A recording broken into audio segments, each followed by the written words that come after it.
Voici en bref les projets en perspective pour la communauté de communes du pays de Niederbronn-les-Bains pour cette année 2017.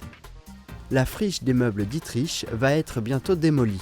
S'élèvera ensuite une maison des services de l'enfant avec notamment la halte garderie, un relais d'assistante maternelle, un lieu d'accueil enfants-parents, un espace pour les centres médico-sociaux et un lieu d'activité pour les aînés.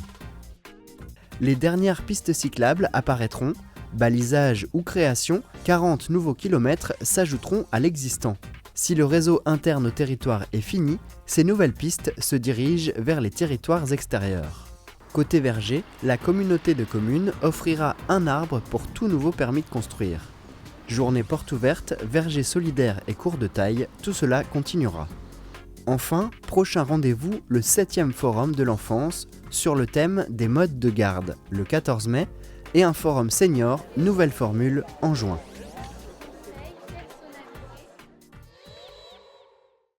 Moi, je m'appelle Junko Miyajima. De nationalité, je suis japonaise. Nous allons parcourir le pays du soleil levant, le Japon. Plus de 6000 îles composent ce pays insulaire, dont les 4 principales, Honshu, Hokkaido, Kyushu et Shikoku. La capitale est Tokyo, la monnaie le yen. C'est le 10e pays le plus peuplé avec 127 millions d'habitants. Le pays aurait été fondé il y a 2660 ans. Les Japonais sont majoritairement shintoïstes et bouddhistes. Junko habite à Mertzwiller, elle arrive de Niigata, au nord de Tokyo. J'ai passé à Paris, donc j'étais à Paris pendant 2 ans et puis après je suis venue ici. Le Japon est le pays avec la plus grande longévité, les centenaires y sont les plus nombreux. Les Japonais n'ont pas beaucoup de vacances, mais ils ont des fêtes comme l'anniversaire de l'empereur, le jour des enfants, de la mer, de la montagne ou des personnes âgées, le jour du sport, de la culture ou encore, comme en Europe, du travail. Junko remarque une autre similitude avec l'Alsace.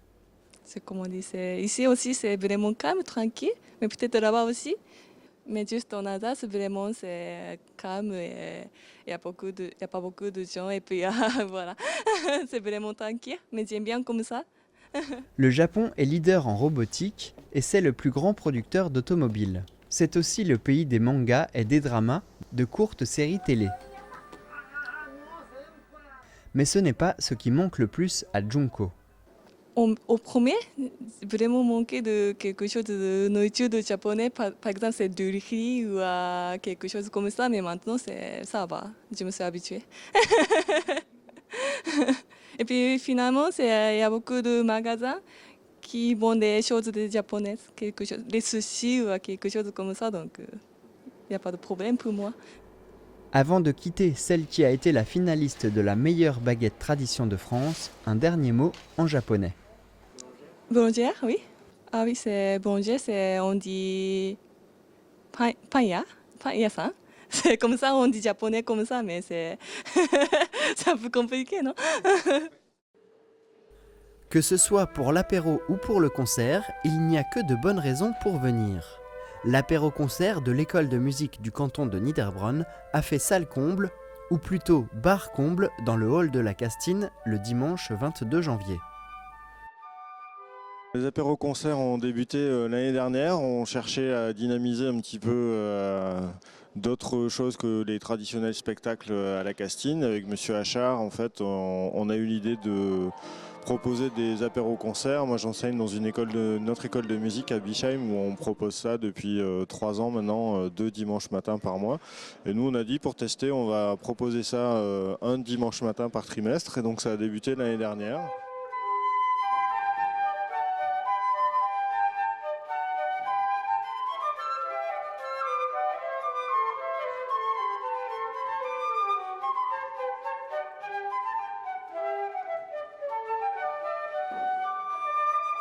Les professeurs et grands élèves animent l'apéro.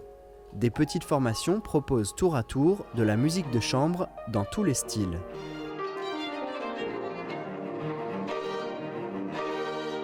C'est exactement ça, il n'y a pas de programme prédéfini, on sait à peu près qui va jouer quoi, et puis des fois on rajoute des pièces au dernier moment, tiens on pourrait jouer ensemble, on pourrait faire ci ou ça, voilà. Ce matin par exemple ce sera le cas, on a rajouté 2 pièces voilà, au dernier moment, on a testé, ça fonctionne, on va tester devant le public. Le contexte est différent d'un concert et le concept original.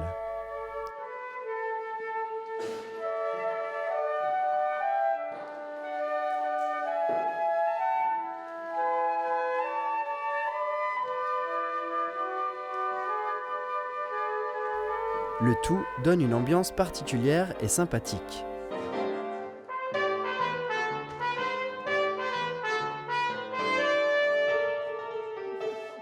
C'est vraiment un apéro en musique en fait, et c'est pas le concert vraiment traditionnel où les gens sont vraiment à l'écoute avec du silence quand les musiciens jouent. Mais ici, le public est plutôt sage. Il ne manque pas un schlouk du spectacle. L'école de musique nous donne d'ores et déjà rendez-vous en avril pour le prochain apéro-concert.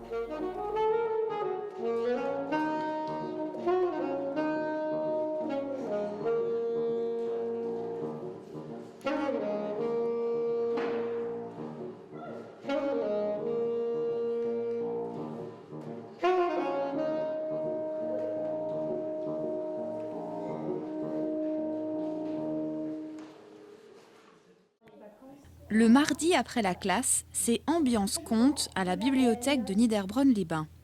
Une dizaine d'enfants sont à l'écoute des plus belles histoires qui leur sont proposées par Christiane, Simonette, Michel, Anne-Lise et toutes les autres conteuses, plus captivantes les unes que les autres.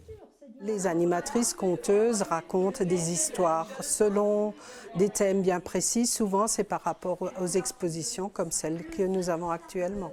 Ce sont des enfants à la fois de maternelle et de primaire. Et après ce moment, il y a une demi-heure de bricolage, toujours en relation avec le thème qu'on a choisi.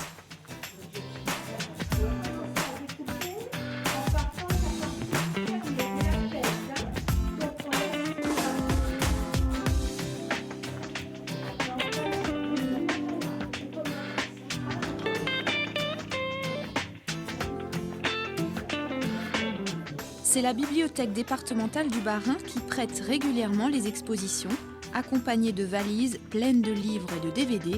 Le choix est large. Avec les grands froids de cette semaine, les conteuses proposent l'histoire de Maman Agnelle qui tricote des pulls bien chauds et un bricolage autour d'un petit manchot. Mais les animatrices gardent toujours à l'esprit leur but premier. L'objectif reste toujours que les enfants apprennent à aimer le livre, à découvrir des histoires et donc plus tard que l'enfant apprenne à lire. C'est l'objectif un peu caché pour nous. Mais vraiment, c'est que les enfants aiment venir regarder les livres, aiment chercher après aussi, deviennent lecteurs de la bibliothèque et empruntent des livres. La fine équipe de 10 conteuses accueille les enfants avec grand plaisir puisqu'elles sont toutes enseignantes à la retraite et au vu des sourires qu'arborent les enfants, c'est un moment de détente et de plaisir partagé. Pour participer à ces ateliers de conte et de bricolage, pas besoin de s'inscrire au préalable. Rendez-vous le 31 janvier pour une dernière animation autour des fêtes d'hiver, puis c'est au tour de carnaval les 7 et 28 février.